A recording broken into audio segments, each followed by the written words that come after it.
Hey everybody, welcome to RAINER Radio. I am your host, Joshua Rayner, and today's episode is about sugar because sugar is big right now. Sugar is huge.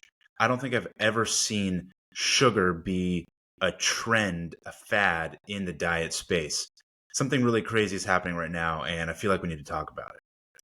You're seeing people from all across the spectrum. You're seeing vegans, you're seeing former carnivores, you're seeing people into Ray Peat, you're seeing bodybuilders, former fasters. This is kind of taking over in a lot of ways. And of course, everything goes in cycles. One thing gets popular, another thing gets popular. But I really feel like something special is happening here. If you're watching this on YouTube, you're going to be a certain part of the population. And from what I've seen on the comments so far, the YouTubers are extremely familiar with the high carb vegans like Durian Rider and Freely the Banana Girl. And they've been talking about sugar for a long time now. And we're going to get into all of that. And we're going to give them, I'm going to give them all the credit they deserve. I never thought I'd be watching vegan YouTubers to learn something, but we'll get to that. But I think what's really interesting is, one of the biggest shifts that happens in an individual's diet cycle is they get into one thing. Whatever that thing is, it has certain things that you do and certain things that you don't do. And they see some benefits to start. And then at some point, the combination of what they're doing and not doing creates a problem. There's a deficiency, there's too much of something or not enough something else. And then the next thing that they jump to fills in the void of what they were lacking from the last one. And then if they had an overabundance of something from the previous intervention, then they likely, their body kind of like has enough of it to at least last for a while. And so it's interesting because you're seeing in the past few years as carnivore got popular, you saw a lot of former vegans become carnivores. And now after keto and carnivore have been so popular for a while now, and of course carnivore is fairly new, at least in its popularity. It really blew up around 2020 is when it really kind of started to take off during COVID. But the low carb space has been around for a while. You had the Atkins diet, of course, in the 90s. And then paleo really took over in the mid 2000s, especially when CrossFit was coming up. So you're seeing a lot of people who have been spending years, decades even at this point, in a low carb space and a low carb mentality. And all the things that they do are sort of constructed around various low carb strategies, whether they eat keto, whether they're fasting, whether they eat like a general all around paleo diet and avoid sugars. And some, of course, fruit and stuff like that. And some of them will even avoid starches. And then in the bodybuilding space, you were seeing a lot of complex carbs. There's a lot of these intersecting nutrition ideologies, and you're getting people who are kind of jumping across the bridge a lot. What I think we're seeing happening is you've seen people who have crossed from one side of the bridge to the other side, and then they've found the problem on both sides. They've done the grass is always greener thing. And then it's like, where else do I go now? And I think weirdly enough, I never would have thought this, somehow sugar is the answer. Because I have the most experience with the paleo side of things, I'm going to start there. I started paleo when I was in college because I started doing CrossFit. And there was this kind of idea that if you just didn't eat carbs, at some point, something magical would happen. I don't know what that is. I never found it. But there was at one point, I was still eating carbs from drinking alcohol because I was in college. But at the same time, I wouldn't eat a carrot because of the carbs. And I was just the most tired person ever. I would just crash in the middle of the day. And of course, my priorities were training and partying. And so my school suffered immensely and I just felt miserable all the time. But I've done paleo, and by paleo, I like to sort of frame it as food quality and a general perspective on ancestral eating, which is also kind of framed as this is the food that you're supposed to eat, both from a general standpoint and for an individual. These foods do well for me. So pretty quickly after college, as I was a personal trainer. I coached at a CrossFit gym. I was training CrossFit. I was doing Olympic weightlifting. I was doing powerlifting. I was training strongman. You find out very quickly that carbs are necessary for performance. And so what my diet looked like for a long time was what I kind of call a paleo bodybuilding diet. I focused on red meat over things like chicken and like tilapia and stuff like that. And when I was picking my various foods, like I was thinking about what might cause inflammation. And so I would eat a ton of white rice because it digests super easily. I would eat some potatoes, white potatoes, sweet potatoes, and I would have some, eggs, a little bit of dairy. I was drinking raw milk, and oddly enough, I didn't eat a ton of fruit. I didn't eat a ton of fruit. And it's so weird because there's this just kind of general pervasive idea that sugar is bad for you. And, you'd see all the comparisons that orange juice and Coke are the same thing. Or a Snickers bar is healthier for you than a glass of orange juice because a Snickers bar has less sugar or even less calories. Some people just only think the only thing that matters is calories. And so once I started adding a bunch of carbs into my diet and I started tracking my macros, my performance shot up. I had great body composition. I was nice and lean. I had to make weight I competed in strongman and I went to nationals. And so I competed at 200 pounds. And, I remember as I was kind of training and then kind of bulking up as I was trying to put on a bunch of muscle, got up to, around 225, and then cut 20, 25 pounds over 4 months to compete in strongman, and just did a little macro approach and just, cutting from the fat, and you bring down the carbs a little bit, but, you still want to get 300 grams of carbs on a training day. And so I didn't come from like a you shouldn't eat carbs thing, but still ingrained so much in your head is that, well, sugar's still bad. And not only that, but carbs in general really have to be offset somehow. Because they're inherently bad, you can only justify them from training. You have to earn your carbs, which you've probably heard. And so it was like, if I was going to eat dinner and I knew I wanted to eat carbs, it was like I wasn't allowed to do that if I didn't work out before that happened. I'd have to do, at the very least, some push-ups, but like pretty legitimately, like go to the gym and do a hard workout. And then on my off days, I just wouldn't eat carbs. If I had 2 rest days a week, during the fall on Sundays, I would go to a bar with my buddy and we would watch football all day, and I would just eat like 50 chicken wings. And what was interesting is I was kind of intuitively giving myself a balance of higher fat. So I wasn't getting, not that chicken wings is the best source of fat, but there was at least this framework that it was, you can compartmentalize your diet and separate it in different ways. So next for me, because I really want to give you guys a background on my experience and how I came to this stuff, because that's the way that I am understanding both diet itself and the diet trend. You were seeing, because like I said, I was in the CrossFit world, even though I competed in strongman. I did it at a CrossFit gym, and I worked for Caveman Coffee, which was a kind of a CrossFit positioned company. And so I was completely in the CrossFit space. And you saw a major shift in, I don't know, let's say around 2015, you really started to see it pick up steam, where people, as competitive CrossFitters, people who were top level going to the CrossFit Games, were shifting from, I kind of just eat a bunch of paleo foods, which, it might include some sweet potatoes or a little bit of fruit, to a macro counting high carb performance diet. And so many of the top level games athletes, best in the world, all of a sudden they drop like 10, 15 pounds of fat. The types of athletes, both male and female, who stepped on the stage, so to speak, of the competition floor, all of a sudden, like for instance, if you followed CrossFit at all, there was a woman who won, I think 2 years in a row. She was from Iceland. Her name was Katrin Davidsdottir.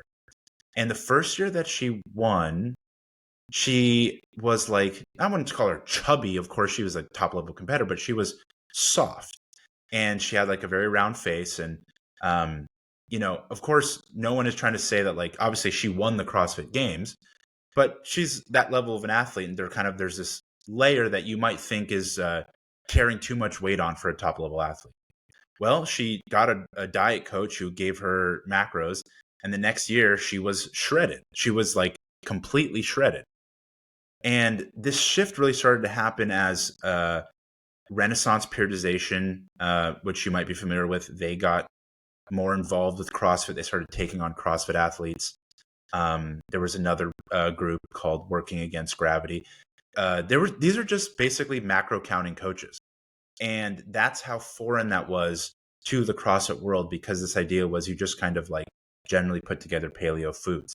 And CrossFit kind of started off with the zone, which was a way of accounting for the amount of foods that you were eating, but it was a lot less specific. Still within all of these spaces, as I saw the general population, and by general population for the CrossFit world, and the kind of extension of the fitness world, because CrossFit kind of became this like focal point for powerlifting, weightlifting, and strongman, because a lot of athletes got into those sports through CrossFit first, and none of those other sports had a big enough social, cultural scene and a market. And so the brands, all the different companies, supplements, apparel, training, they kind of had to cover all of the bases to really make a dent. You started to see, still, of course, more carb intake. A lot of people were getting leaner because they were getting macro counting approaches, apps, coaches, following diet plans, and they were eating a lot more carbs, and they were like I said, they were getting leaner. But there was still this idea that like you shouldn't eat sugar. And what's funny is, like, the only time that you could eat sugar, because it was so fast acting, could only be in the middle of your workout. And so I remember at some point I started drinking orange juice during my training sessions. And I had done like drinking raw milk during my training sessions. And in my head, of course, I'm a big fan of raw milk. But because it was a more well-rounded food, it was a smarter decision to make. Not really keep thinking about the fact that, well, a really quick, fast-acting carb like a sugar is going to give you a much easier workout performance if it's during your training, because milk has to digest a lot more. It's got protein and fat, and your body has to break that down. So I started drinking orange juice during my training. And this was kind of around the time that I generally started to consistently stay leaner. As I had more carbs and started eating more fruit, I started to just slowly get leaner. And when I look back at old pictures, then, when I went from, okay, I kind of had to do a cut to get lean, and then I'd kind of settle back into like, um, not like, again, not chubby, but like a little bit of a juicier kind of physique. I just kind of tended to hold leaner a little bit better. And then, one of the biggest shifts for me was when I would have my breakfast. I would like to train early, like on like the late morning, kind of around noonish time. If I would have breakfast, I would eat such a big breakfast that I felt like I had to wait way too long to train, because I would eat like scrambled eggs, some sliced chicken breast, and then like a bowl of oatmeal, and I'd have to wait 2 hours for that to all settle, and it was just like ruining my daily schedule. And so what I did was I just said, okay, I'm gonna go for something as quick and easy, both for time convenience and quickly digestible as possible. And so I basically settled on Greek yogurt and oatmeal for breakfast with, maybe some frozen berries or something. And of course, I was thinking the idea that like I still wanted to eat protein throughout the day. And all of a sudden, I noticed that I could eat that food and then go straight to the gym, and I'd be ready to go. And again, started getting leaner and leaner and leaner. And in 2019, I really, really started cranking carbs and cranking fruit and, foods that can contain sugar. I started eating more honey.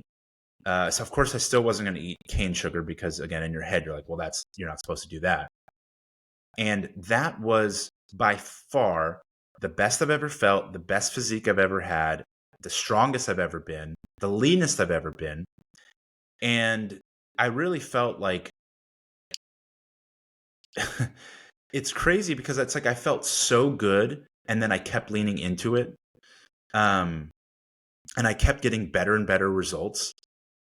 And at some point it's like, I've only heard of a few people who've actually achieved this point where it's like your metabolism gets revved up so hard that it starts to overwhelm you. Because the way I would do this was, and at the time, I didn't have a normal day job. I had a gig job. And so I had my general days were pretty free to do whatever I wanted to do on those days. And so on a regular, weekday kind of schedule for me, I would eat that oatmeal with Greek yogurt and frozen blueberries, and then I would take my dog for a 5-mile walk on the beach. And then I would come home, drop her off at the house, and then walk to the gym. I was getting a ton of steps. I lived in Venice. It was very, very easy to just sort of like cruise all over town. And I would grab like a huge jug, like a half-gallon jug of orange juice, and go to the gym and train just for hours. And I would drink that orange juice, and then I would go home, get my dog, walk down to the Venice boardwalk, get a giant acai bowl. And when I say giant, I mean they didn't have a size that was as big as I wanted. And so I had them take their biggest smoothie cup and fill it with an acai bowl because it was more food. And I went there so much, they kind of hooked me up with like it wasn't something they did, but they gave me a discount. And again, you're just talking, because I was tracking my macros, I was getting 500 grams of carbs every single day. Every single training day I had at least 500 grams of carbs. And this wasn't on like a severely macro restricted diet.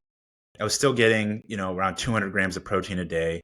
And I was probably getting, 60 to 80 grams of fat a day. And, I brought the fat down as I was cutting, but I never got below 300 calories a day on that cut. And so after I'd go to get the acai bowl, I'd walk around a little bit more, and I'd take my dog back home. And then I would walk to Gold's Gym in Venice and then do a bodybuilding session. And I had all the energy to do all of this. I was so lean. I've never been like one of those people who can get like crackhead lean. But I was like 10% body fat. I had a DEXA scan and everything. I was like just under 11%. And yeah, like I said, I was setting PRs. I was still training strongman. And so I PR'd my deadlift. I was PRing all my carries, like my yoke carry, my farmer's carry. And the reason why I basically stopped doing that was because at some point I felt like I just couldn't keep up with my diet. And I feel like I didn't know enough that I do now about how to consider a lot of the micronutrients, a lot of balancing of like I said, various micronutrients, whether it be B vitamins, fat soluble vitamins, minerals. I just couldn't figure out how to like balance it and stabilize the diet. And that's when I went into carnivore, because it was like I had to just pull. It's almost like I instinctively knew I had to like pull back my metabolism. Of course, I wish I hadn't done that. I wish I had known what I know now and gotten more into Ray Peat stuff to learn how to kind of, like I said, stabilize that, because that was a really great place to be. And that's something I kind of want to, I want to get myself back to something like that. So this is kind of, that was a little bit of my background of how I got into eating more sugar foods. And it was out of convenience, because for me, the biggest thing was my main health concern. I was all around a healthy person, is just that I felt like my digestion was an issue, and it was just like get in the way of my life. Like I said, I would have to wait so long after eating breakfast before I could train, and it just felt very cumbersome. And so I had this instinctual inclination to just eat fruit and easily digestible carbs, oatmeal, and that gave me all kinds of energy. And I was just kind of like I was free to go about my day. I was unencumbered by the digestion and just sitting there and dealing with it. Plus, I was given the energy to just go, go, go, go, go. So this kind of brings me back to more of the current day. This is kind of how I got to this most recent point. I'd first heard of Ray Peat in 2014 in a paleo Facebook group that I was in, and they were kind of talking about him like he was a quack. I think someone brought him up, and then everyone's like, "Oh no, he's crazy." And honestly, I knew so little about him that I don't even remember a single thing about what people said about his diet. I don't remember him saying anything about orange juice. I don't remember anything about the carrot salad. It was just sort of like dismissed and it was gone. I started to see Ray Peat get talked about more on Instagram in 2021. And I kind of started to really dive in by the end of the year. Now, unfortunately, I came to it from, it was funny, carnivore really blew up 2020 during COVID. And then by the end of 2020, I started to see, because of course your mind's always like, what's next? What's more? Which is funny because a lot of people who do start carnivore, they start messing with things. And not that I'm a big fan of carnivore, but the way that carnivore was done for a long time was in what they called like the zero carb diet. And it was just having meat and water. It was just having fatty steak and ground meat. And there was no liver. There was no honey. There was nothing else. And a lot of those carnivores say when you eat liver, it fucks up the diet. But anyways, this isn't about carnivore.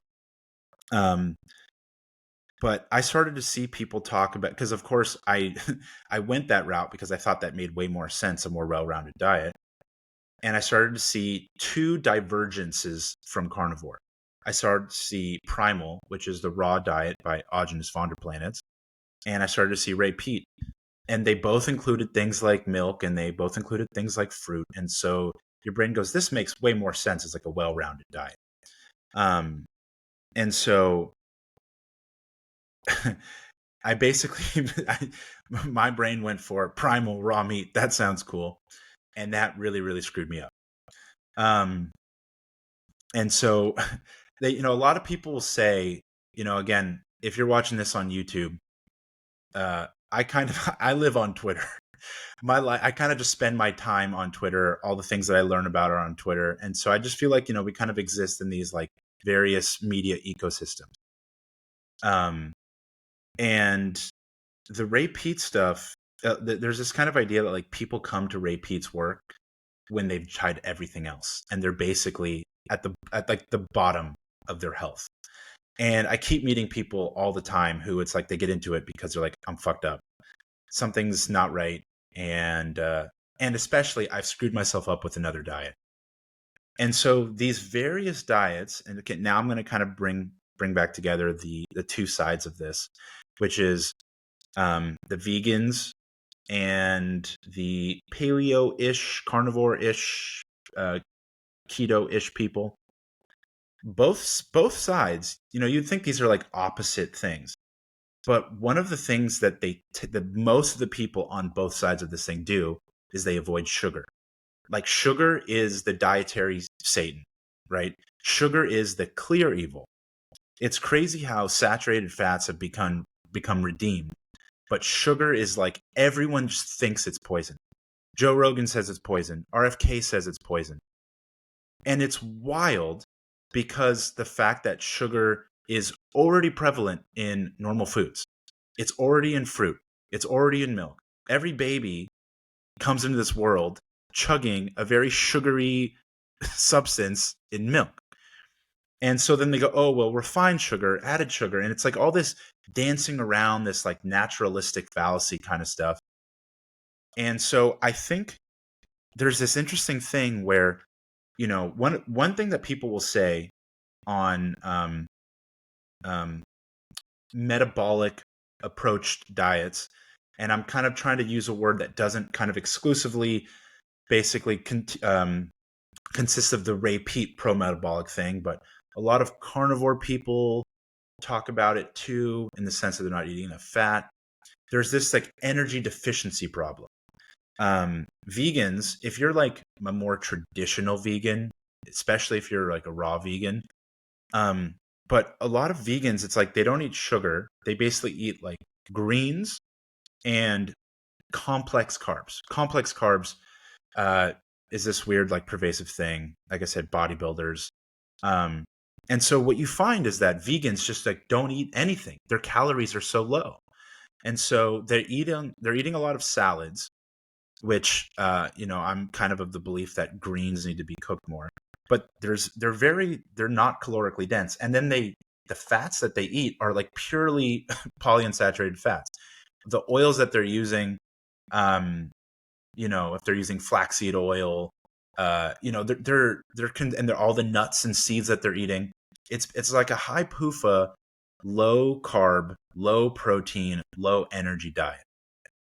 Um, Paleo people, because they don't eat, a lot of them tend to avoid carbs in general. If they do eat a carb, it's probably a starch, and it's probably sweet potato, and they might like add avocado to their food.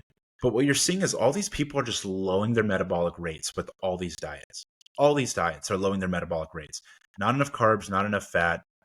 Outside of paleo, not enough protein. And it's just, everything is just low energy. It's low vibes and it sucks. Everyone just starts to deteriorate over time. They lose weight and they just deteriorate. People who follow one diet over the other, they might have, oh, well, this one has this nutrient, so their deficiency looks like this versus the other one. But everyone just kind of starts to age in these terrible ways. And it's crazy if just the solution to all of this is sugar. So the vegans, again, if you're on YouTube and what you think of a vegan is like a durian rider, that's not the way most people approach veganism. Durian Rider's whole thing, Freely's whole thing, is you just load your body with carbs, high carb, low fat, low protein. And if you just do that, you'll get lean. You can have fruit, sugar, starch, load it up, you go to town.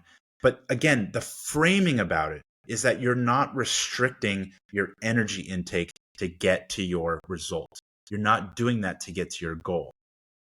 And what I think I'm seeing happening on this pro-sugar side, on the non-vegan side, is I really think there's kind of two camps on this non-vegan pro-sugar side. And this is all very new. And so what's happening right now, there's going to be a lot more development. A lot of this has gotten popular from Cole Robinson and now Mark Bell. Now, I've known who Cole Robinson is because he was just the guy who screams at you that you're fat and you're not supposed to eat. And I had no clue that he had started completely pulling a 180 and going crazy on the carbs until just like a month or two ago. Because funny enough, I had started watching a bunch of Durian Rider videos because I kept feeling that there was something to be had in going like nuts on the sugar. So the other side to this, again, I don't even know what you're going to call this. The Cole Robinson, Mark Bell side is the Ray Peat side. And like I said, there's a large Ray Peat community on Twitter, and we've been talking about this. I mean, of course, Ray's been talking about this stuff forever. And this Ray Peat Twitter has gotten fairly big over the last few years. And of course, a big part of that is sugar's good for you. You shouldn't fear sugar. But of course, there's all kinds of talk of, well, you want to have these kinds of fats and these kinds of proteins and consider your minerals. And there's a lot of minutia that comes out of the Ray Peat side, which I think is very, very important for health. But the Ray Peat approach is not a weight loss thing. It is a health thing. And so, but of course, everyone wants weight loss because we're all fat. We're all too fat. And everyone wants to look better. And everyone wants to feel better. Like, carrying too much fat makes you feel like shit. It doesn't matter that you're getting all these nourishing foods. If you're still carrying too much fat, you're not going to feel good. It like quite literally weighs down your body, clogs up your body. And so because so many people came to Ray Peat, almost every single person that follows Ray Peat inspired diet that I've ever met came from low carb, paleo, carnivore. Almost all of them. I can't even think of anyone who didn't do that. And so what happens is you go into this diet where you are eating these meats, these nourishing foods, these fatty foods. You're getting the fattiest cuts of meat you can find. You're eating butter and you're eating eggs and you're having full fat. And all of a sudden, they're like, oh, actually, sugar's really good for you too. And so what do? You just pour sugar on top. And what happens? You get fat. And not only are you getting fat because you're eating this just like abundance of calories and combining all the energy sources, but you came from a low metabolic state from a carb restricted, probably low calorie restricted diet. So your thyroid has downregulated like crazy because you weren't eating carbs. Your total daily energy expenditure, your metabolic rate, your BMR, everything about the amount of calories that your body burns has been completely turned down. And so, and not only that, but now because you've been avoiding carbs, you have hindered your body's glucose metabolism. You just throw everything together and you just get fat. It happened to me. It happens to all kinds of people. And so what really started to happen was all of these people in the Ray Peat community are saying, how do I stop being so fat now? What am I supposed to do? And a lot of the, I guess what I would call influencers or kind of successors to Pete in various ways. Of course, there's Danny Roddy and Georgie Dinkov, who I'd kind of consider like the top in the sense that they're like the most closely like Pete disciples. They had their podcast where he was on frequently. They probably talked to him the most. They are more all around health focused. And then I feel like there's like the next tier. And I don't mean tier is like not as important or not as good. I just kind of mean like another step removed from Ray as a person and a perspective is Jay Feldman of Mike Fave, who I highly recommend checking out their YouTube channels. They both actually happen to be college roommates, I guess. And they were like gym bros who got into Ray Peat stuff. And they both talk about getting fat. And so their information is a lot more fitness oriented. And myself as a fitness person, with full respect to Ray Peat, my interest is how I can apply his principles to fitness, because that's what I want to do with my time. It's what I enjoy doing. But still, even through that layer, you are still seeing people saying, I just don't get the results I want as far as fat loss. And then Anabology came up with this honey diet thing. And, no shade to Cole Robinson. I'm pretty sure, I'm fairly confident that Anabology's honey diet came out first. And I wouldn't be surprised if Cole saw it and was inspired by it. And again, not saying he's ripping it off or anything. I really think that you can't discount the influence on the popularity of sugar on a greater scale and on a wider cultural scale that would make people even receptive to hearing about it the first time from Cole. If it wasn't for all of these Ray Peat inspired people, there are so many people on Instagram. I can't remember their names because I don't really go on Instagram anymore, who talk about pro-metabolic foods, who talk about bioenergetics. They've been talking about the carrot salad and the adrenal cocktail and all these various elements that they were inspired by Ray Peat. And what that has really done, it is like I went to the coffee shop the other day and, I get my coffee and I go over to the little sugar counter and I start pouring sugar into my coffee. And they only have the packet. So I'm ripping a packet, pouring it in, and I'm ripping another packet and I'm pouring it in, and I'm talking like 10, 12 packets. And of course, there's some guy next to me and I kind of make a joke like I look crazy. And he's like, no, man, like sugar is totally good. And you just find like it's very easy these days, I find, to get like the average person even to be like, yeah, sugar's probably not terrible. In their head, they're like, okay, if it's candy, it's bad. But if it's like the sugar in the raw, because their brain is trained to think that something processed and white is bad for you, they go, yeah, no, that seems fine. And so what we're seeing is this broad cultural acceptance of sugar now. And again, I want us to all be together on this. I'm not trying to divide people. And so I'm a big fan of I love Durian Rider. Durian Rider, if you ever see this, I love you. Your videos are amazing. I watch these videos all the time. And I'd heard about him years ago as like that one crazy vegan guy who like eats a lot of fruit. Um, and I never thought anything of it. But as I was learning more about metabolism from the Ray Peat perspective, more and more people like on Twitter would say, this sounds just like Durian Rider. And at some point, I'm just like, screw it. Let me just go fucking listen to Durian Rider. Let me see. Let me hear the perspective of someone who just says carbs are good, sugar is good. Eat as much of it as you want, and see what happens. And he's a charismatic guy. He has a really good way of putting things, and he's just really entertaining to listen to. I've probably watched hours, hundreds of his videos at this point. But he's a vegan, and that's fine. I mean, I don't think vegan is the way that someone should eat to be healthy. I think it's probably doable for longer stretches of time than I originally would have thought. And especially if you're already a fully developed adult, maybe there's a way to do it without totally screwing yourself up.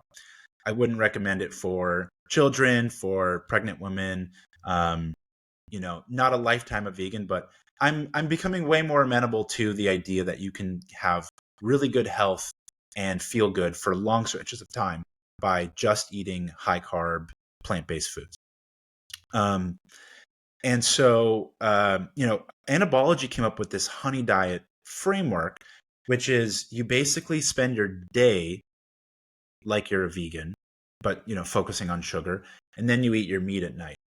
And this is the reason why this resonated with me so much is because remember when I was talking about what I did in 2019, where I would just, I kind of called it like sugar cruising. I would just cruise on sugar all day because it digested easily, gave me energy, and I could work out multiple times. I wanted to work out multiple times. I had all this energy, I had the time. And then I would come home and I would eat my meat and rice. And that was my diet for like all of 2019. And I kind of really came into that from this nervous system perspective because, everyone kind of thinks about like, I just did this, my post-workout meal, right? So there's always been this thing of like pre-workout and post-workout. And what's funny is, like I said, I would try to eat like eggs and meat for breakfast and it would just take way too long to settle.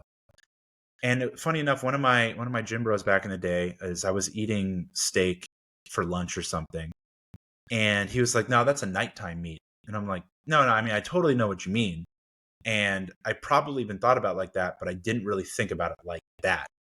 I didn't really conceptualize the way you're putting it. And so the way that I naturally gravitated to on a variety of diets before I got to this was when I was doing that, what I call a high carb, paleo-ish bodybuilding diet, blah, blah, blah, was dairy, which is protein, but it's much, much more easily and quickly digestible. Dairy, tons of fruit, and then some oatmeal. And that was this like carb, like I said, sugar cruising, carb cruising kind of way to go about your day and then come home and here's the nourishment. Here's the satiating, savory meal. Here is a big pile of meat and rice. I would go out for sushi a lot. And funny enough, I would always notice when I would eat sushi, my digestion was everything digested much easier and cleaner than if I would eat steak, right? So there's this instinctual knowledge that foods digest in different ways. Now, some people might take that as saying, or to try to prove that like steak's not good for you. No, I mean, I think different foods serve different purposes. And it's like, eating a big steak and then going to bed at night, like that sounds really nice. And so there's like the recovery foods and there's the energizing foods. And you could think about like nourishing foods. And if you think about protein as building and carbs as energy and fueling, and then fats as this like hormonal substrate, not that there aren't some gray areas and blurred lines, but you've kind of constructed this like philosophical little pie chart, right? And these little segments, they have these different purposes. And so the first time I heard about honey diet, I'm like, well, yeah, of course, like that's kind of how I instinctually eat anyways, unless like you happen to go somewhere and find a nice sandwich. I normally wouldn't eat meat during the day. And so what we're really finding is this the most optimal way to approach diet in a day-to-day perspective? Because so many of these diets are like ancestral. This is what caveman did. And what's I always found hilarious was you had vegans and you had carnivores saying, look at the digestive tract of the human being. And they were both looking at the exact same thing. And vegans would say, look, our digestive tract is like a monkey and they eat fruit. And the carnivore is like, our digestive tract is like a lion and they eat meat. But there's all these, they try to justify fasting and all this kind of stuff. But then the way in practice is like, does it make sense for an ancestral human being to just like eat beef every single day? Like, is that like a diet that people would have had? But if you think about, and again, you always have to be cognizant of the naturalistic fallacy. If you think about, diets have their seasonals, both like, the season throughout the year, but on a continual like undulating process where this is what's available to us and this is what we have access to, and then we got to hunt, and then we do this, and then we didn't get a hunt, and then the harvest, you're just kind of doing this like consistent, both on a circadian rhythm, right? Like, I mean, think about it like this, right? If you lived in a tribe and you needed food, well, you have your, if you're talking about like hunter-gatherers, you have the ability of the things that you can find and gather, and then you have the animals that you can hunt. And depending on where you are, maybe you're more nomadic and you're moving through areas. All of a sudden, you might be without anything resembling like a real calorie-rich plant. You might find some herbs, you might find some grasses, but you might be without a calorie-rich plant. So all of a sudden, you're eating a no-carb diet. And either you starve or you find food somehow. So let's say you do a hunt. And now you're going to have meat and fat for a period of time. You're going to gorge on that stuff. You're going to eat as much calories as you possibly can. And then time goes by and you find some place that is abundant with berries and there's beehives and you have all the honey. And then, you don't have meat, right? So you're going to be doing this high carb, high fat kind of thing. But not only that, like think about if you were more stabilized in a tribe, in a village. Well, okay, now if you're more sedentary, you have more consistency. If you take a modern lifestyle and you try to create a parallel, how are we mirroring a modern lifestyle with a more prehistoric lifestyle? Think about what you do for exercise. Think about how you eat around exercise. You don't eat a fat steak before you go to the gym, unless you're crazy. Does that sound good to you? No, everyone knows that pre-workout nutrition should have carbs and it should have electrolytes and maybe caffeine, right? But everyone knows that. That gives you the energy. And so if you're eating berries and honey and then your day-to-day life is exercise, your day-to-day life is hunting, climbing, building shit, doing tanning, leatherworking. Like if you're doing basically manual labor all day, what do you want to eat? And this was so, I'd already gotten to the Ray Peat stuff, and I just kind of didn't have enough foresight to really like be particular enough about this. But for those of you that don't know, I worked on a couple farms in Colorado for 2 years, through late 2021 to late 2023. And every day for lunch, we'd come in and someone would make lunch, and it would usually be the meat from the farm and stuff like that. And all I would want to do after lunch is take a nap. I don't want to go milk cows right now. I don't want to go slaughter an animal right now. I don't want to go, load up bales of hay. I just ate like a bunch of meat. It feels like shit. I don't want to do that. But as an athlete, I instinctually knew because I was thinking of performance and I was making that an actual priority. Whereas when I was working on a farm, I just wasn't approaching it the same way. Your life is performance. What everyone wants to do is what everyone should be doing is they want to follow a high performance diet. Don't you want to feel good? Don't you want to perform well in your life? And that's the thing that I love that Durian Ryder talks about. He says, if you want to be a good father, you need to be carved up because you need to have energy to go to work and make money and come home and play with your kids and have sex with your wife. Like, you want the energy to feel good. Your life is a performance. And that's what I think is missing from so much of the diet framework, whether it be vegan or paleo, is all these people's diets is just about lessening. You just eat less and you're just sort of minimizing your energetic state. You're minimizing your abilities to lose weight. But what if it doesn't have to be like this? What if you can fuel everything you want to do, drive up your metabolism, drive up your energy, drive up your energy output? You know, there's that term in a lot of fitness spaces called G-flux. And G-flux is basically the amount of calories that you eat and the amount of calories that you burn being the same going up. So if you eat 2,000 calories a day and you burn 2,000 calories a day, it's not as healthy as if you eat 4,000 calories a day and you burn 4,000 calories a day. But most of the people who brought up this framework still did it as you have to burn it off with exercise, like the food is the punishment. That is what we're trying to do with the metabolism. That's what we're trying to do with sugar. The more that you eat, your metabolic rate itself rises. You don't have to make an effort to do that. You don't have to burn it off. You don't have to earn your carbs. You eat for what's to come next. If you want to have energy, you eat to give yourself energy. If you want to recover, you eat to recover. You want to build your body, you go to the gym, you do a bodybuilding workout. They all say the muscle's not built in the gym. It's built afterwards. It's built during your sleep. Well, your recovery, people think that you're eating because you worked out. But I like to think about it as you are basically dictating the future.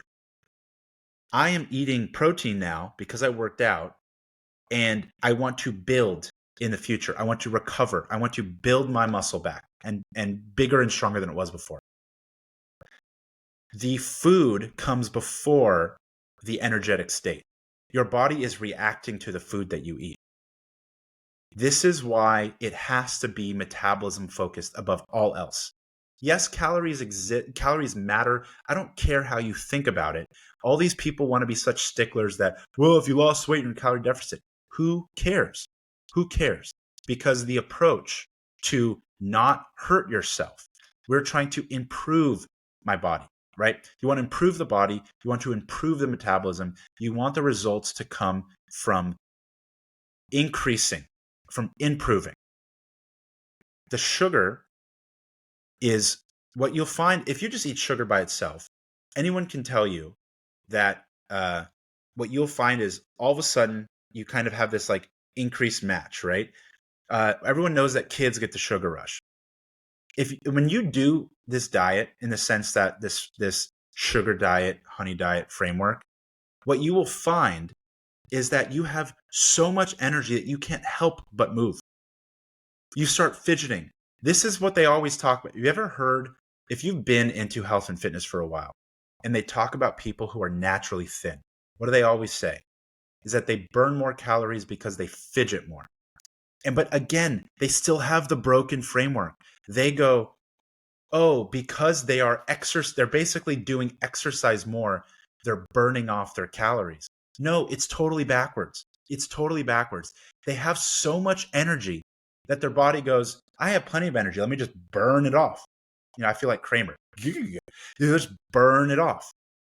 Your body, if you have a healthy metabolism, what your body is doing is it's increasing every single one of its metabolic processes. Everything that your body needs to do requires energy. Everything you could possibly think of. Anything, your whole body needs to repair all of its cells. Everything that you're doing Think about your mind, right? Think about how you feel when you're low energy. Is your brain really like doing anything productive? The ideas that I have when I eat tons of carbs and tons of sugar are better ideas.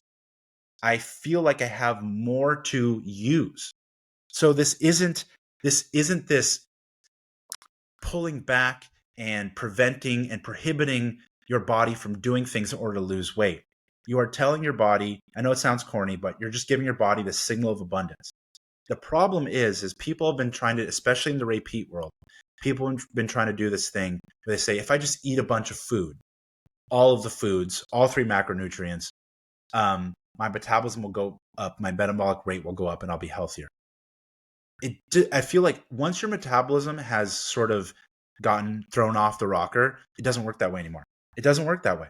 You need to fix everything first, and you're going to have to do weird shit. You're going to have to do weird shit. Is it weird to only eat fruit and sugar all day? Probably. I don't care. I don't know. But it's a tool. This is a tool that you can use to change everything. And this is why I feel like we're just seeing the beginning of this. This is just the beginning. We're going to see the Ray Peat community. We're going to see the high carb, Dirty and Ryder-esque vegans.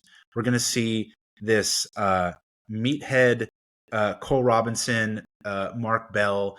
We're all going to see this thing sort of come together, even if there are lots of different perspectives in mind. And this is where I think things are going to take off. We're going to see whole new things. I really don't know where this is going to go. I have no idea, but we're going to see the cultural shift and acceptance of sugar change a lot. And of course, there's always going to be downsides. There's going to be people who, just like with the people who go Ray Peat and get fat, there's going to be people who start eating a bunch of meat but still eat tons of protein and fat, and they're going to get fat. It's going to happen. There are going to be people who they lose their weight but they restrict their diet too much and they go too far, that they're going to. The thing about an increased metabolism is that your body is going to have more needs. It's going to have more needs. Now, I don't know at what point that happens. I think if you're overweight, you probably have a lot longer that you can go before you are going to start revealing deficiencies. But that's one of the things that is often talked about in the Ray Peat community, is that a lot of diets work. And by say work, I don't mean like the losing weight, right? There's this idea that every diet works because all diets basically give you a caloric deficit and you lose weight. We're not talking about any of that. We're talking about these vegan and paleo-ish, low-carb, carnivore-ish diets, which resolve people's health problems. And why does it do that? In many cases, it does that because it's lowering the metabolic rate. And when you lower the metabolic rate, you are basically recovering a nutrient deficiency. If a high functioning metabolism, or even just a metabolism of a certain rate, burns through, just call it vitamin X at a certain rate. If a vitamin X deficiency causes such and such health problem, and you lower the metabolic rate, what you've done is you've used less vitamin X and now your body isn't finding that deficiency. Whereas instead, if you maintain your metabolic rate, if you increase your metabolic rate and get more vitamin X in, there's no problem. And that's where I think that the Dirty and Ryder side of things and the Cole Robinson, Mark Bell side of things are going to start to come over to more of Ray Peat stuff. And I've talked to Mark about this. Mark has been a Ray Peat fan for a long time. But, I know that when you're really focused on performance in the sense of gym performance and physique, it's very easy to let a lot of food groups go because they don't matter on a day-to-day basis to get to your goals for physique. But they're going to be revealed over time. And this is where I'm kind of going to start to focus my energy on is, I think the fat loss is so important for so many people. And what if all you do is you just pay a little bit of attention to your food selection while you're doing it? What I've noticed is when I eat like this, and I'm eating a very high carb diet, a very high sugar diet, very low fat, and moderate to low protein depending on the day, is I crave seafood like no other.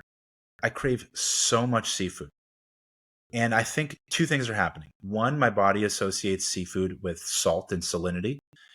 And, I eat salt, but if you're just eating fruit all day, there's really no vehicle for salt unless you eat it. What I do is I just take a spoonful of salt.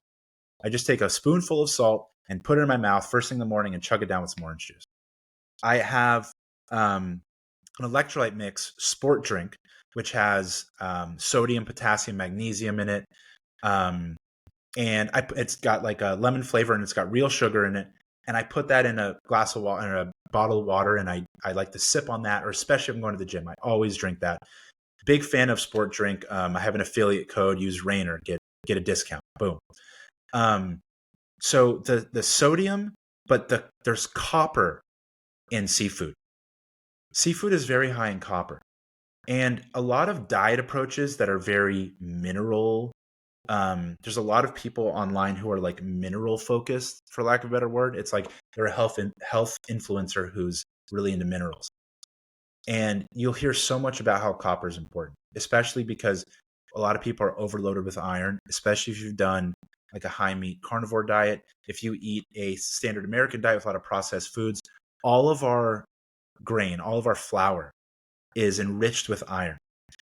And that shit is just like metal shavings. Iron seems to be this big magnet for various diseases, and copper opposes iron. So I think especially because of how much iron we eat, it depletes copper for the average person. And I think with this really high energy, high metabolic state, people are going to want to make sure that they get copper.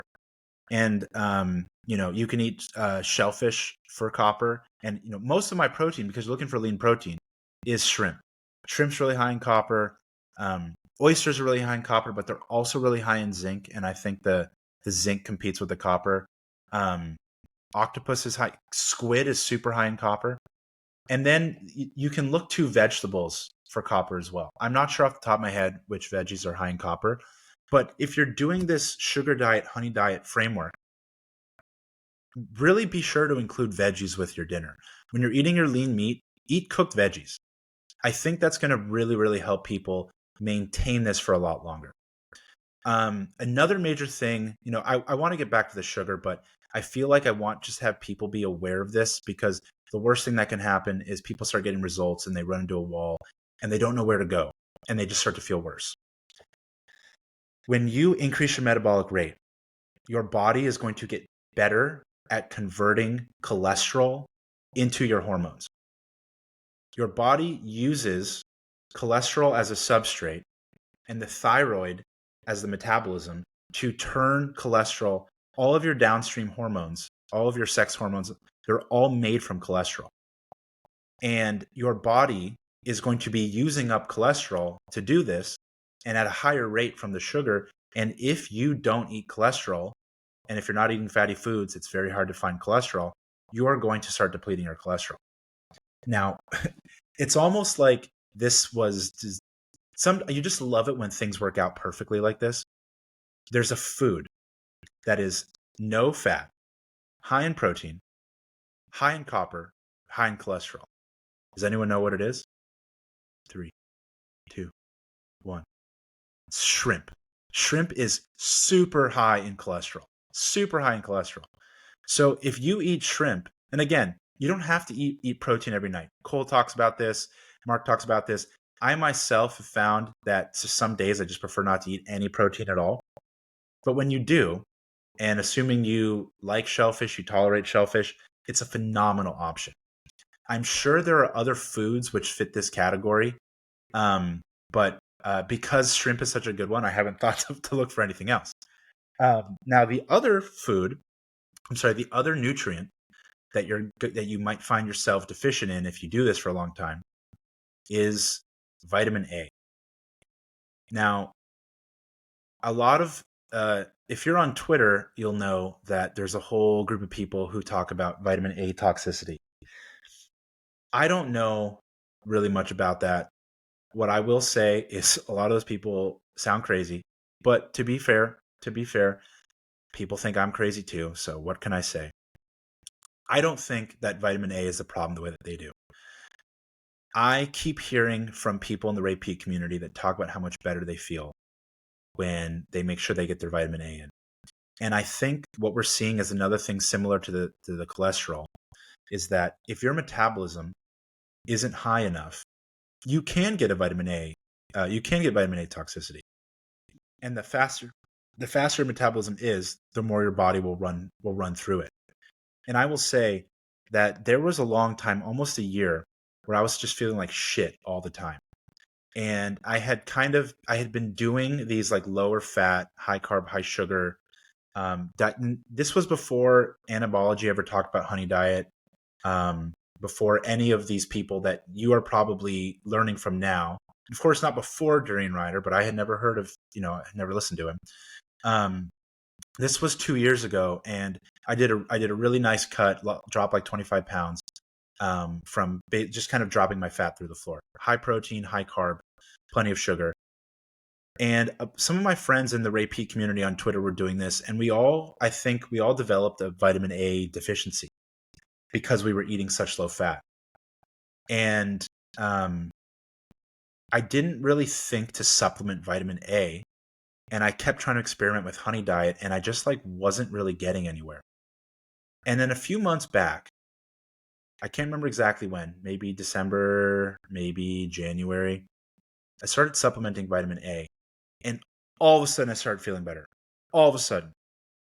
And I think it's very possible that if people are going to do the sugar diet thing, they're going to get great results, and at some point they're going to hit a wall.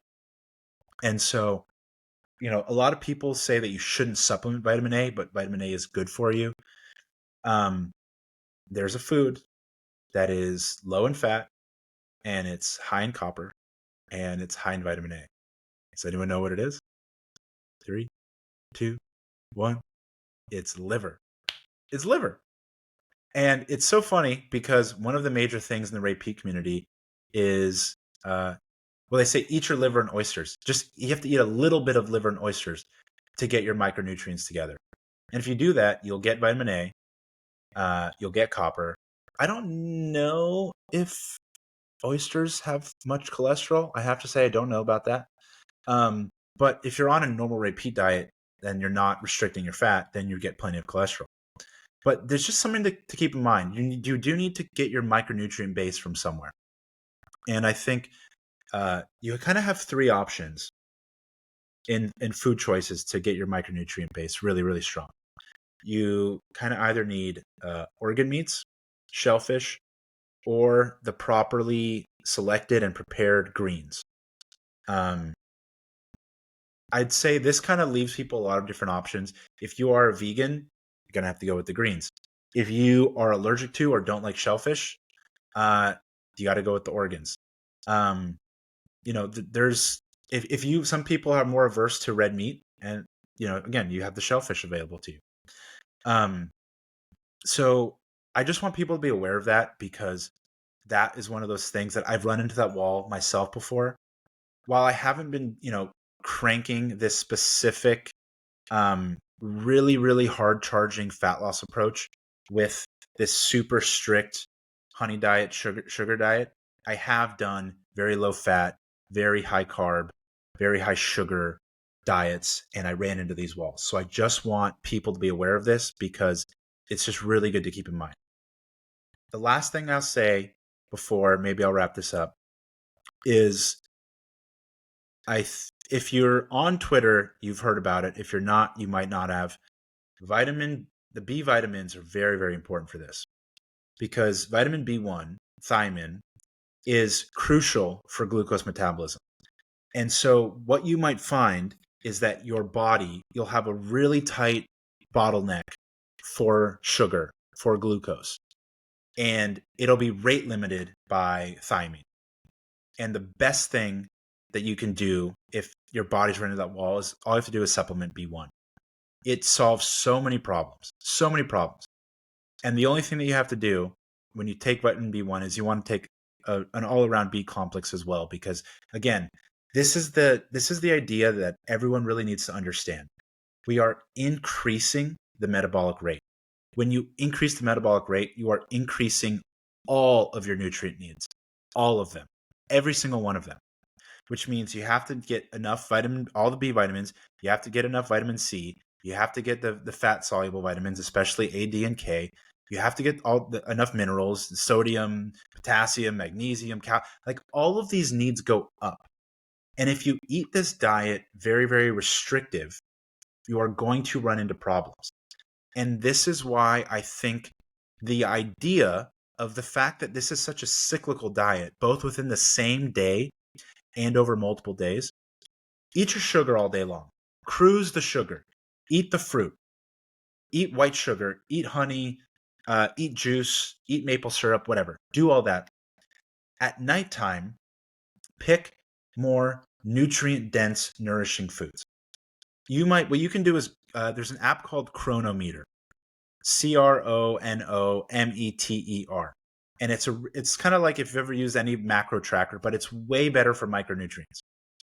What you want to find is when you're picking fruits, you can balance out your fruit selection more, that you have a better micronutrient intake. When dinner time comes along, if you're going to go on a pure vegan day, I know a lot of people aren't vegan, and so they might not think that they want to do that. But I think that there's plenty of a benefit to avoiding protein here and there. You don't have to, I mean, again, I'm not vegan. I don't recommend vegan. All respect during Rider, just not like, I don't think it's best for you. So I'm never going to advocate that. But I think I do this all the time. I won't eat any protein, any animal product for a few days at a time. And sometimes it just kind of relieves my digestion. And sometimes it helps increase my body temperature. Well, if you're going to do that, make sure that you eat a big, big pile of properly prepared veggies. And I say that because some veggies, you just have to cook them. You either have to cook them to avoid any of the, I don't know if I want to call them anti-nutrients or any of the digestive disturbances that come in them. But a lot of the nutrients also become more bioavailable if you cook them.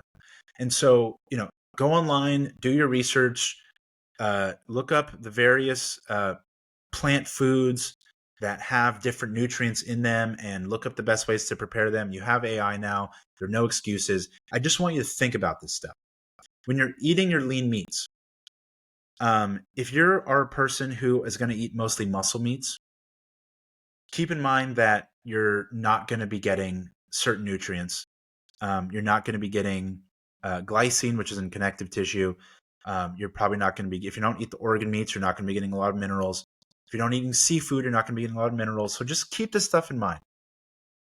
And this is, again, why pick your days. Say, I'm going to have this type of day today. I'm going to have a pure carb day. I'm going to have a day where I eat this lean meat. I'm going to have a day once a week where I eat a little bit more fat. You'll have a much better time at shoring up all these nutrient deficiencies if you slot these days in, right? What you're doing is, this is not a lifelong thing. This is to get weight loss. This is to improve your metabolism. This is to feel a lot better and get yourself in a much better place. We are increasing the metabolic rate, and we are increasing insulin sensitivity. Those are the two major goals here. And of course, losing weight, that's how you do it. But we are just improving our tool belt, right? We're giving ourselves more tools. And I have this video that I posted on my Twitter and Instagram. I'll post it to YouTube as well, where it's like, I have like different types of days. I have pure carb day. And, maybe I'll have starch for dinner. Maybe I won't. It depends on how you feel.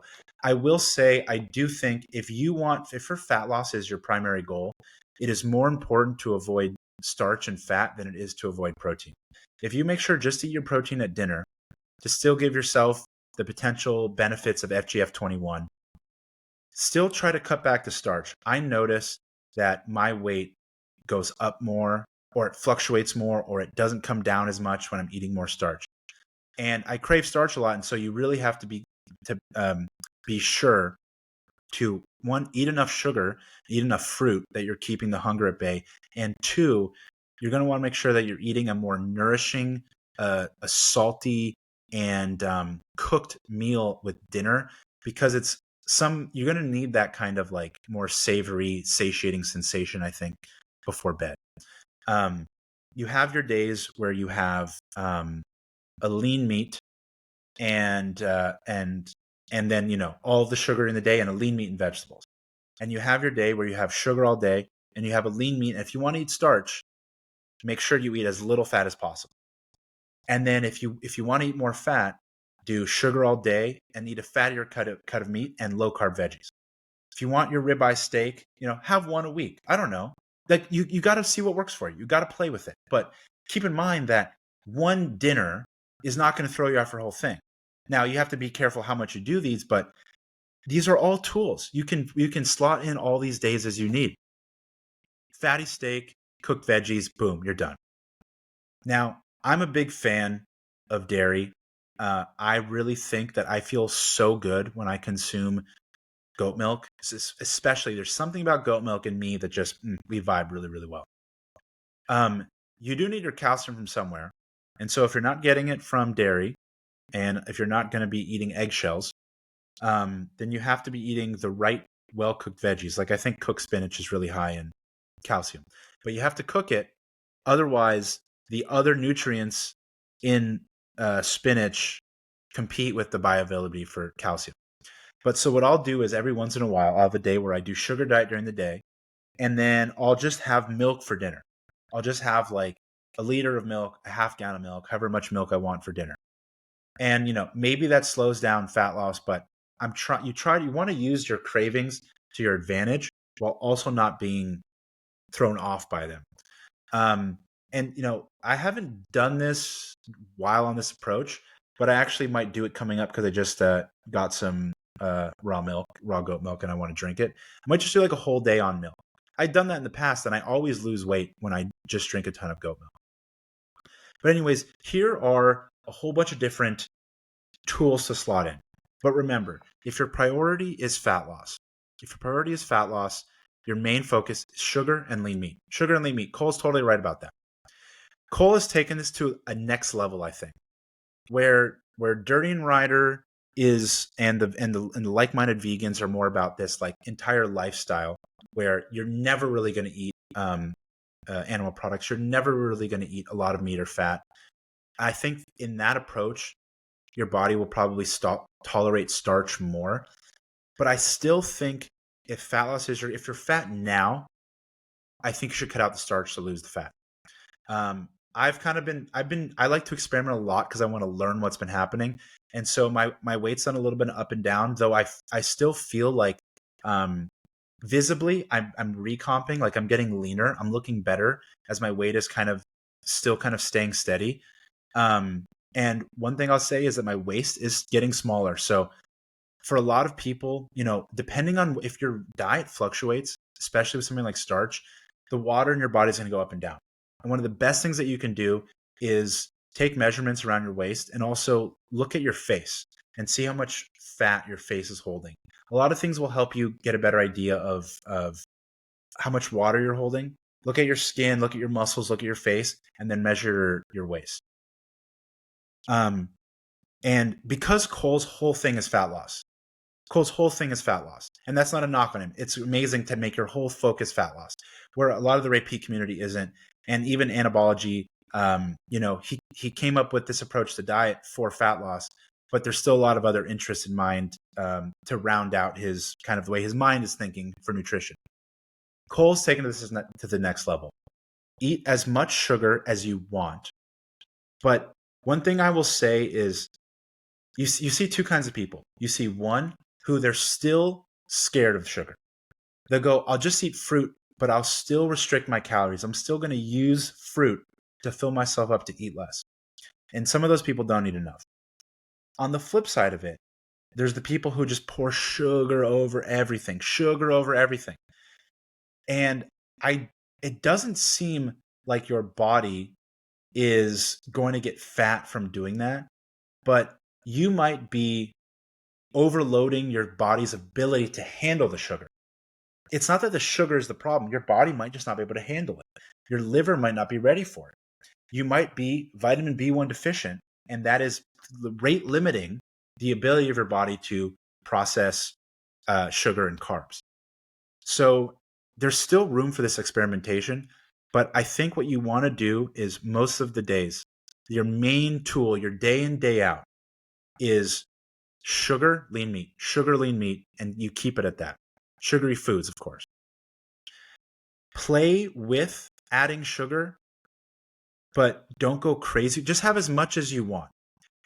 I had some days where I would like pour a ton of sugar into water or add sugar to my juice, and I would do that and make me feel a lot better. And I'd have days where I'd do that and it would make me not feel as good. So you really got to play with it. What you're trying to do is you're trying to get your body to self-regulate. And I think the best way to do it is to go by your cravings. Eat as much fruit, sugary foods as you'd like. Don't eat more than you actually want, and don't eat less than you want. Just have as much as you want. Don't force it. Don't restrict it. Just have as much as you want, and your body will take you there. Your body will take you there. So I'm going to wrap this all up. Much love to Durian Rider. I've watched some of Freely's stuff. I know that she is very well known. I really dig Harley's stuff. I think even the non-vegans could learn a lot about him. Just keep in mind that he is a vegan and his approach is going to be slightly different. It's going to be slightly different, but you can learn so much from watching his stuff. And he has years, decades at this point of material on this. You can learn so much from him. I think that the amount of starch that you'll be able to tolerate on this diet will be directly proportional to how much exercise that you do. If you want to do a bunch of cycling and do a bunch of cardio and do a bunch of exercise, then you can probably tolerate more starch. But I think the best approach for fat loss, we are trying to lose weight as fast as not possible, but as fast as is optimal. And that's faster than most people think on traditional dieting, but you want the sugar intake to kind of be driving that. There's a study that Anabology posted. This might be, I'm still new to using this to share screen, so please bear with me. This is going to be the last thing I share. So if you want to stick around, just hold on a minute or so. Otherwise, I'll catch you guys. But he found this study where they increased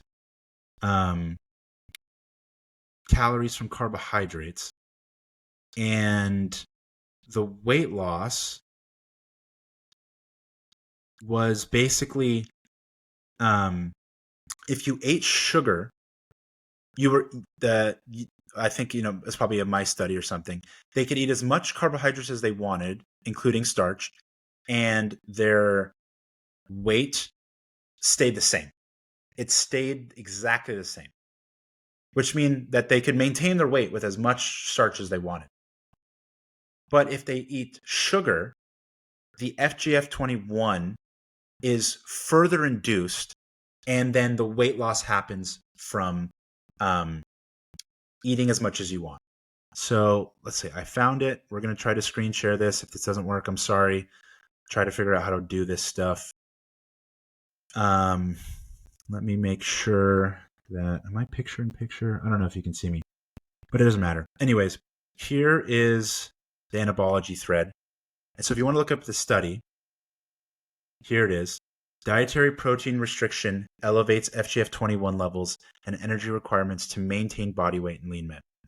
Because remember, if the goal isn't to macro count and restrict your way to fat loss, the goal is to eat as much as you want and have your metabolism do it for you, because this will prevent your metabolism from slowing down. So here we go. These studies have actually been happening more recently. This is a new study. This just happened within the past year. High carb, low protein meals induce FGF21 in men. Metabolic rate increase from low protein meals. Lean mass is spared during 5 weeks of protein restriction. I was just like you. I was so worried about losing muscle. If muscle loss was that easy, I would be a twig at this point because of how much I've tried restricting protein in these diet experiments. I really think that, especially if you do this with the sugar diet, honey diet framework, where you don't eat the protein for the entirety of the day and just have it at dinner or have it any few days, you can maximize FGF21. And if there was any issues with lean mass, you're still getting some protein in there. But I would even consider trying a prolonged zero protein diet just for shits, because you can put it on right back. Again, what's your priority? If you don't want to lose the muscle, don't do that. Be aware of what you're willing to push. But if you're saying, fuck it, I'll try it. Let's see what happens. You can do a zero protein diet for at least a few weeks. Why not? But at your own risk. Don't be crazy. Okay, so here's a link. I'm not going to click on at all, but they maintained body weight but needed to eat more to stay the same, right? So their body weight maintained, and they ate more, and their weight stayed with that. Sugar would work differently than simply high carb. The diet in the study contained a high proportion of carbohydrates derived from white bread, rice, pasta, and fruits. Okay, so all that starch kept their weight even. It kept it even. They didn't gain weight, but it kept it even.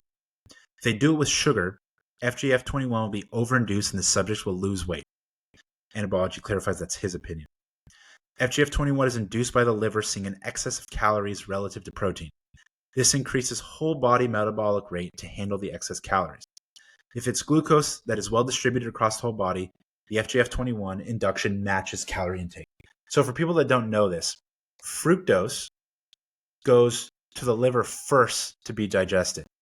And it seems that because FGF21 is produced in the liver, the way that your body does this metabolic upregulation is because the fructose feels like it's getting too much food. And that's why, funny enough, this actually prevents fatty liver. So if you do starch is glucose, your body digests it and spreads it through all of your body stores it in the muscles. It stores it everywhere. Fructose goes straight to the liver, and that's why it's so important for this to work. And that's why I think if you want to lose weight and not be a vegan and not be Durian Rider, go sugar only, limit the starch, sugar and protein. However, in the case of fructose or MCT, right, MCT oil is a fat which acts like fructose. It's metabolized like sugar. It goes to the liver first. The liver sees more calories than the rest of the body and overinduces FGF21. That's why sugar is greater than starch for weight loss in a protein-restricted context. Okay. I think that's enough for this one. I'm not going to be a solely sugar-focused person. I just think it's so important, and especially right now as we're seeing this go up in popularity, I have a lot of thoughts on it. I want to make sure that everyone who is following these approaches, do your homework. Here are some common pitfalls that you might run into. You don't have to pull back from this at all. Charge it hard, lose the fat, shred it all. We want everyone to be lean and hot and sexy. Eat all the delicious fruit you want. Have your occasional lean protein, and just be wary of these nutrients. I love you guys. We're going to do this. Everyone's going to be shredded. Everyone's going to be shredded, and you get to eat all this fruit and sugar. See you next time, everybody.